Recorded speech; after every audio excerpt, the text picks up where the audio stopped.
நறுமலர் தீபம் வலையொலி பேராசிரியர் பெருமக்களுக்கு வணக்கம். இன்றைக்கு நம்ம பார்க்க இருக்கிற ஒரு தலைப்பு அகப்பொருள் இலக்கியம் சங்ககாலம் தொடங்கி 14 கீழ்கணக்கு நூல்களில் எப்படி உருமாற்றம் அடைந்திருக்கிறது என்பது குறித்த ஒரு செய்தியை தான் நம்ம பார்க்க போகிறோம். நீங்கள் இப்போ ஒரு அட்டவணையை பார்த்துட்ருக்கீங்க.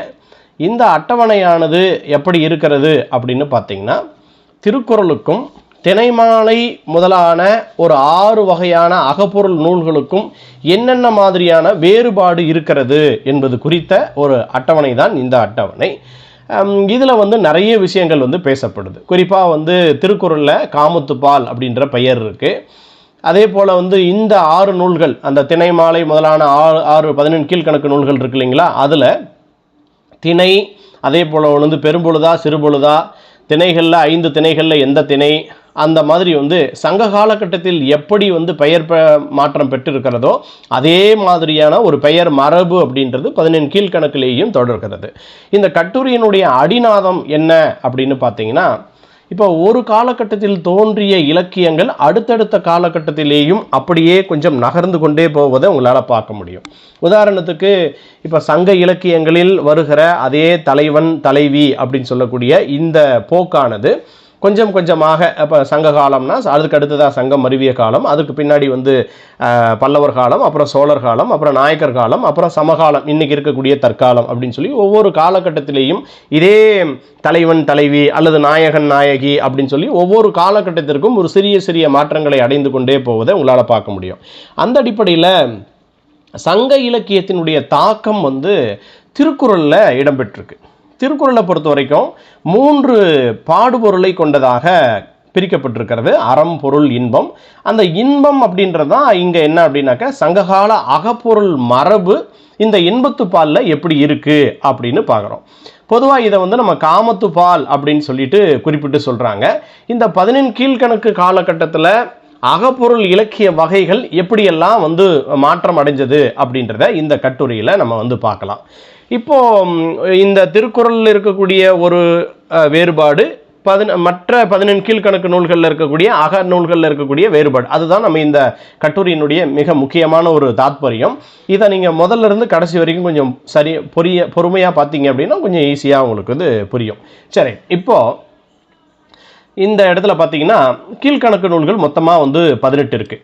அதில் திருக்குறள் நாலடியார் அப்படின்னு சொல்லக்கூடிய இந்த இரண்டுமே பார்த்தீங்க அப்படின்னா ஓரளவுக்கு ஒரு அகப்பொருள் மரபை ஒரு சரிசமமாக பார்க்குற ஒரு சூழலை பார்க்குறோம். திருக்குறளில் 1330 திருக்குறள்கள் இருக்கிறது. அதில் 250 குறள் மட்டும் அகப்பொருளை பேசக்கூடியதாக இருக்கிறது. நாலடியாரில் 400 பாடல்கள் இருக்குது அப்படின்னா அதில் ஒரு 20 பாடல்கள் மட்டும் என்ன பேசுது அப்படின்னா இன்பம் அப்படின்ற பெயரில் அக வாழ்க்கையை பேசக்கூடியதாக இருக்கிறது. சரிங்க சார், 14 கீழ்கணக்கு நூல்களில் இந்த 2 மட்டும்தான் அக வாழ்க்கையை பேசுதா அப்படின்னா அதோடு சேர்ந்து இன்னும் என்ன இருக்குது அப்படின்னு பார்த்தீங்கன்னா, திணைமாலை 150, ஐந்திணை 70, ஐந்திணை 50, திணைமொழி 50, அப்புறம் கைநிலை கார் 40 அப்படின்னு சொல்லக்கூடிய 6 நூல்களுமே எப்படி பேசுது அப்படின்னா தனித்தனியாக அகப்பொருளை பற்றி மட்டுமே பேசக்கூடியதை நம்ம பார்க்குறோம். இப்போ சங்க காலகட்டத்தில் தோன்றிய இந்த அகப்பொருள் மரபு திருக்குறளில் எப்படி வந்துச்சு, 250 குறளாக, நாலடியாரில் எப்படி 20 பாடல்களாக, அதற்கு பிறகு அப்படியே கொஞ்சம் கொஞ்சமாக இந்த மீதம் இருக்கக்கூடிய 6 நூல்களில் எப்படி வந்தது அப்படின்றத நம்ம இப்போ பார்க்க போகிறோம். சரி, இப்போ இதுக்கு அப்புறமா பார்த்தீங்க அப்படின்னாக்கா 6 நூல்கள் நம்ம சொன்னோம் இல்லைங்களா, அதில் இந்த கார் 40 அப்படின்னு ஒரு நூல் இருக்குது. இது கார் அப்படின்னு சொல்லி பார்த்தீங்கன்னா பெரும்பொழுது அடிப்படையில் பெயர் பெற்றதாக நம்ம பார்க்குறோம். அதே மாதிரி கைநிலை, அந்த இது பார்த்தீங்க அப்படின்னா ஐந்திணை ஒழுக்கம் பற்றியதாக இருக்கிறது. கைநிலை எதை பற்றி பேசப்படுகிறது, ஐந்திணை ஒழுக்கத்தை பற்றி பேசக்கூடியதாக இருக்கிறது. அப்போ இது எல்லாமே அகப்பொருள் சார்ந்ததை தான் நம்ம பார்க்குறோம். சரிங்களா, அதற்கு அடுத்ததாக இந்த அகப்பொருள் பெயர்கள் கூட நீங்கள் பார்த்தீங்க அப்படின்னா கார் 40, கைநிலை, அதுக்கடுத்து பார்த்தீங்கன்னா திணைமாலை 150, இது எல்லாமே சங்க இலக்கியத்தில் இருக்கக்கூடிய 8 தொகையில் பாருங்கள், அங்கே என்ன நூல் பெயர் வச்சுருக்காங்க, 5 100 அப்படின்னு வச்சுருக்காங்களா, 5 குறுகிய 100 பாடல்களை கொண்டது அப்படின்னு சொல்லியிருக்காங்களா. அந்த பெயர் பொருத்தையும் திணைமாலை 150 இந்த பெயர் பொருத்தத்தையும் ரெண்டையும் பக்கத்தில் வச்சு பார்த்தீங்கன்னா அந்த பெயர் அமைப்பு ஒரே மாதிரியாக இருக்கும். அங்கேயும் நூலினுடைய பெயருக்குள்ள எண்ணிக்கை இருக்கிறது, பதினெண் கீழ்கணக்கு நூல்களின் உள்ள என்ன இருக்குன்னா பாடல்களின் எண்ணிக்கை இருக்குது, அதை பார்க்க முடியும். நற்றிணை 400 இருக்கு இல்லைங்களா, 400 பாட்டு இருக்குது அப்படின்னு பார்க்குறோம். அகநானூறு அதே மாதிரி பார்க்குறோம். அப்போ அகநானூறு, ஐங்குறுநூறு, நற்றிணை 400 இதையெல்லாம் எண்ணிக்கையை அடிப்படையாக வைத்துக்கொண்டு சங்க இலக்கியத்தில் பேசப்பட்டிருக்கிறது. அதே போல தான் திணைமாலை 150, ஐந்திணை 70, ஐந்திணை 50, திணைமொழி 50 அப்படின்றதெல்லாம் இங்கே 14 கீழ்கணக்குலையும் நம்ம பெயரை பார்க்குறோம். சரி, அப்புறம் வேற என்ன சார் அப்படின்னா, என்ன திணை அப்படின்னு சொல்லக்கூடிய இந்த மரபு எப்படி தலைமைத்துவம் பெறுகிறது அப்படின்ற ஒரு கண்ணோட்டத்தில் நம்ம பார்த்தோம் அப்படின்னா, திருக்குறளில் 25 அதிகாரங்களாக காமத்துப்பால் பகுக்கப்பட்டிருக்கிறது. இதை பார்த்தீங்கன்னா இங்கே திணை பற்றி அமையலை, சரிங்களா. ஆனால் இந்த நிலை அப்படியே என்ன ஆகுது அப்படின்னா, கொஞ்சம் கொஞ்சமாக அடுத்த இதுக்கு நம்ம பார்க்க போகிறோம். எப்படி கீழே நம்ம ஒரு 6 நூல்கள் சொன்னோங்களா, திருக்குறளுக்கு அடுத்ததாக இருக்கக்கூடியது. அங்கே பார்த்தீங்க அப்படின்னா திணை அடிப்படையில் தான் பாடல்களை பிரிச்சிருக்காங்க. குறிப்பாக திணைமாலை 150 பார்த்தீங்க அப்படின்னா முதல்ல குறிஞ்சி, அப்புறம் நெய்தல், அப்புறம் பாலை, அப்புறம் முல்லை, அப்புறம் மருதம், இந்த பார்ட்டு தான் கொடுத்துருக்குறாங்க. அதுக்கடுத்து பார்த்தீங்கன்னா திணைமொழி 50 பார்த்தீங்க அப்படின்னா குறிஞ்சி, பாலை, முல்லை, மருதம், நெய்தல், இந்த வரிசை முறை பார்க்குறோம். ஐந்திணை 70 பார்க்கும்போது குறிஞ்சி, முல்லை, பாலை, மருதம், நெய்தல், இந்த அந்த வரிசை முறை. ஐந்திணை 50 முல்லை, குறிஞ்சி, மருதம், பாலை, நெய்தல், அப்புறம் கைநிலையில் குறிஞ்சி, பாலை, முல்லை, மருதம், நெய்தல், அப்புறம் கார் 40 முழுவதுமே முல்லையாக பாடப்பட்டிருக்கிறது. சரி, இப்போ இந்த இடத்துல உங்களுக்கு ஒரு விஷயம் புரிஞ்சிருக்கும். என்னன்னா, சங்க காலகட்டத்தில் எந்த திணைக்கு எப்படி திணை வகையாக பகுக்கப்பட்டிருந்தாங்களோ அதே மாதிரி திருக்குறளையும் நாலடியாரையும் தவிர்த்த மீதி இருக்கக்கூடிய 6 நூல்கள்லையும் தனித்தனியாக அவங்க திணை அடிப்படையில் தான் வகுத்திருக்காங்க அப்படின்றது உங்களுக்கு நல்லா புரிஞ்சிருக்கும். சரி, இது ஒரு பார்ட்டு. அதுக்கப்புறம் பார்த்தீங்க அப்படின்னா சங்க இலக்கியத்தில் எல்லாமே தனித்தனி பாடல்களாக இருக்கும். அதே போல தான் நீங்கள் இங்கே வந்தீங்க அப்படின்னு சொன்னாலும் தனித்தனி பாடல்களாக தான் இருக்குது. நீங்கள் எட்டுத்தொகை எடுத்துக்கிட்டீங்க அப்படின்னா, அகநூல்களை எடுத்துக்கிட்டீங்க அப்படின்னா ஒரு பாடலோட தொடர்ச்சி இன்னொரு பாடலாக இருக்காது. அப்போ அந்த மரபு அப்படின்றது எங்கேயும் வருது அப்படின்னு பார்த்தீங்கன்னா நம்மளுடைய 14 கீழ்கணக்கு நூல்கள்லேயும் தொடர்ந்து வருது அப்படின்றத நம்மளால் பார்க்க முடியும். இது ஒரு பாயிண்ட்டாக வச்சுக்கோங்க. அது மட்டும் இல்லாமல் கூற்று மரபு இருக்கு இல்லைங்களா, இந்த திணைமாலை முதலான இந்த நூல்களினுடைய கூற்றுகள் பார்த்தீங்கன்னா ஏறத்தாழ சங்க நூல்களினுடைய கூற்றுகள் எப்படி இருக்கிறதோ, கூற்று முறை எப்படி இருக்கிறதோ அதே மாதிரியே இங்கேயும் இருக்கிறத நம்மளால் பார்க்க முடியுது. இது ஒன்று. அதே மாதிரி யாப்பு அடிப்படையில் பார்த்தீங்க அப்படின்னு சொன்னாக்க சங்க காலத்துக்கு பின்னாடி தோன்றிய இந்த 14 கீழ்கணக்கு நூல்கள் பெரும்பாலும் என்ன செய்யுது அப்படின்னா வெண்பா யாப்புக்கு வந்துடுது. இப்போ நம்ம சங்க இலக்கியத்தில் அங்கே ஆசிரியப்பாவே பார்த்தோம்.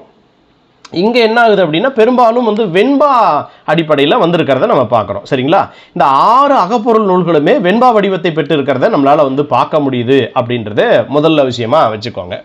அப்போ இந்த மாதிரி ஒரே மாதிரியான இந்த அமைப்பு அப்படின்றது சங்ககாலம் தொட்டி அப்படியே கொஞ்சம் கொஞ்சமாக சங்கம் மருவிய காலகட்டத்திலேயும் அதனுடைய எச்சம் இருக்கிறத நம்மளால் கண்டுபிடிக்க முடியுது. சரி, இப்போ இந்த அட்டவணையை பாருங்கள். திருக்குறளும் திணைமாலை முதலான 6 அகப்பொருள் நூல்களும் தம்முள் வேறுபடு மாற்றை கீழ்காணுமாறு இந்த அட்டவணையில் குறிக்கலாம். எப்படி சார் அப்படின்னா, திருக்குறளுக்கு பெயர் கொடுத்துருக்கிறோமா, என்ன காமத்துப்பால்னு கொடுத்துருக்காங்க. அதே மாதிரி மற்ற நூல்கள் 6 நூல்களில் பாருங்கள் திணை, அப்புறம் பொழுது, ஏன்னா கார் 40 பெரும்பொழுது மயமாக வச்சுக்கிட்டு பொழுது, இந்த அடிப்படையில் இருக்குது. சங்க காலகட்டத்தில் எப்படி இருக்கோ அதே மாதிரியான ஒரு மரபை பார்க்குறோம். ரெண்டாவது பாயிண்ட் பாருங்கள், வெண்பா யாப்பு. திருக்குறள் எப்படி இருக்குது, வெண்பா யாப்பில் இருக்குது. அதே மாதிரி 14 கீழ்கணக்கில் மீதி இருக்கக்கூடிய 6 நூல்கள் அகநூல்கள் எப்படி இருக்குது, வெண்பா யாப்பில் இருக்குது. பாடல்கள் பொருள் அதாவது தலைமை கூற்று உடையவனாக இருக்கிறது. இதில் திருக்குறளில் கூற்று இருக்கிறது. அதே போல தான் இங்கே 14 கீழ்கணக்கில் மீதி இருக்கக்கூடிய 6 நூல்களில் திணை தலைமை இருக்கிறது. இங்கே கூற்று தலைமை இருக்கிறது, இங்கே திணை தலைமை இருக்கிறது. அடுத்து 4வது பாயிண்ட் பாருங்கள், அறம் பொருள் இன்பம் அப்படின்னு சொல்லக்கூடிய 3 பொருள்களில் நம்ம பார்க்குறோம். ஏறத்தாழ 1330 குறளில் 250 குறள் திருக்குறளில் எது சொல்லப்படுது சார் அப்படின்னாக்க இந்த காமத்துப்பால சொல்லப்படுது. அதனால் அறமும் இருக்கிறது, பொருளும் இருக்கிறது, இன்பமும் இருக்கிறது இது திருக்குறளில். அதே மாதிரி இந்த 6 நூல்களில் அகப்பொருளே முழுமையாக கொண்ட ஒரு தனி நூலாக இது விளங்குகிறது. சரிங்களா, இது. அதுக்கடுத்து 5வது பகுதிக்கு போனீங்க அப்படின்னா கூற்றுகள் பொருள் தலைப்புகள் அப்படின்றது அந்தந்த நிகழ்ச்சிக்கு தகுந்த மாதிரி அமைஞ்சிருக்கு. அதே மாதிரி இந்த 6 நூல்களில் பார்த்தீங்க அப்படின்னா சங்க அகப்பாடல் மரபில் அமைந்திருக்கக்கூடியதை நம்மளால பார்க்க முடியுது. அடுத்த 6வது தலைப்புக்கு வந்தீங்கன்னா ஆசிரியர் பெயர் திருவள்ளுவர் அப்படின்னு பார்க்குறோம். இது ஒன்று. ஆனால் சங்ககால புலவர் பெயர்களை போன்றே யாருடைய பெயர்கள் அமைந்திருக்குன்னா இந்த 6 நூல்களினுடைய பெயரும் அமைந்திருக்கிறது. எப்படி பாருங்க, கனிமேதாவியார், மூவாதியார், மாறன் பொறையனார், கண்ணஞ்சேந்தனார், முள்ளிநாட்டு நல்லூர் காவிதியார் மகனார் புல்லங்காடனார், அடுத்து மதுரை கண்ணங்கூத்தனார் அப்படின்னு சொல்லி இந்த ஆசிரியர்களுடைய பெயரும் பார்த்தீங்கன்னா சங்ககால பெயர்கள் எப்படி இருக்கிறதோ அதே மாதிரியான ஒரு மரபுல இருக்கு. இப்போ இந்த கட்டுரையின் மூலமாக, இந்த அட்டவணையின் மூலமாக நாம் என்ன சொல்ல வரோம் அப்படின்னு பார்த்தீங்கன்னா, சங்க காலகட்டத்தில் இருக்கக்கூடிய அதே அகப்பொருள் மரபு அப்படின்றது அப்படியே திருக்குறளுக்கும் நாலடியாருக்கும் வந்து அதற்கு பிறகு என்ன ஆகுது அப்படின்னா ஒரு பெரிய மாற்றம் சங்க இலக்கியத்தை அப்படியே கையாளுகிற மரபில் இந்த 6 அகநூல்களும் இருக்கிறது. அப்படின்றது எப்படி இருக்கு அப்படின்றத சொல்றதுதான் இந்த கட்டுரையினுடைய நோக்கம். இப்போ உங்களுக்கு இந்த வேறுபாடு நல்லா புரிஞ்சிருக்கும். இந்த அட்டவணையை திரும்ப திரும்ப ஒரு முறை பார்த்துக்கிட்டிங்கன்னா போதுமானது.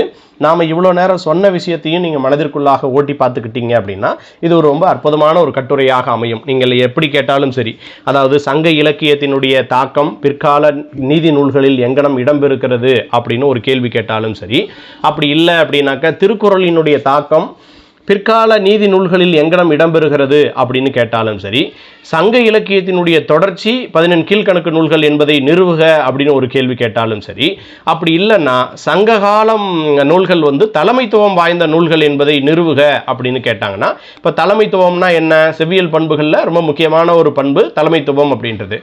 தலைமைத்துவம் அப்படின்னாக்க அந்த இலக்கியங்கள் பிற்கால கட்டத்தில் நிறைய இலக்கியங்களை தோற்றுவிக்கணும். அதுதான் தலைமைத்துவம் மிக்க இலக்கியங்கள் அப்படின்னு சொல்கிறோம். அந்த அடிப்படையில் இந்த திருக்குறள், நாலடியார் இதனுடைய தாக்கம் பிற்கால கட்டத்தில் இந்த 6 நூல்களிலும் தெள்ள தெளிவாக இருக்கிறது அப்படின்றத நம்மளால தெளிவாக உணர முடியும் என்பதை சொல்லுவதுதான் இந்த கட்டுரையினுடைய நோக்கம். எனவே இந்த கட்டுரையை திரும்ப திரும்ப பார்த்து கொள்ளுங்கள். இந்த அட்டவணையில் நான் குறிப்பிட்டிருக்கக்கூடிய பகுதியையும் திரும்ப திரும்ப பார்த்து கொண்டீர்கள் என்று சொன்னால் உங்களுக்கு ஒரு அற்புதமான ஒரு கட்டுரை எழுதுவதற்கான ஒரு நல்ல வாய்ப்பு கிடைக்கும் என்பதை இந்த நேரத்தில் தெரிவித்துக் கொள்கிறேன். எனவே இந்த வீடியோவை சரியாக பயன்படுத்திக் கொள்ளுங்கள். மீண்டும் வேறொரு வீடியோவில் சந்திப்போம். நன்றி, வணக்கம்.